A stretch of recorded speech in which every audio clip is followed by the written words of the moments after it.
V 7. potatranskej lige dnes na seba narazili dva vedúce celky tabuľky. Spišská Stará Ves a aj Lučivná mali hneď od začiatku ambíciu zvíťaziť a získať tak prvé miesto tabuľky. Cieľ sa však nepodarilo naplniť vďaka remíze ani jednému zo súperov.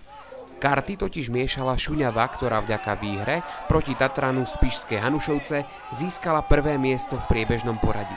Hanušovce teda prehrali v Šuňave 3-0.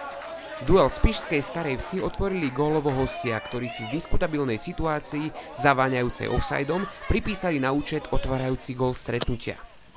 Ďalší priebeh patril domácim, ktorí skórovali najprv pekným oblúčikom z kopačky Pavla Bednarčíka, ktorému sa podarilo prekonať brankára z veľmi slušnej vzdialenosti.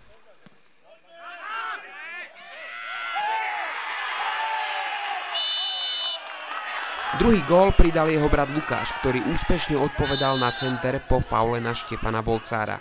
Fanúšikovia sa však z priaznivého stavu dlho netešili, pretože Lučivná vyrovnala stav stretnutia na konečných 2-2 a remízou si zabezpečila druhú priečku v tabuľke, tesne pred TJ Dunajec Spišská Stará Ves. Na budúci týždeň sa zverenci Spišskej Starej Vsi predvedú na ihrisku v Janovciach a Hanušovce privítajú doma o 14:30 mužstvo z Hôrky. Lukáš Marhevka, Zamagurské noviny.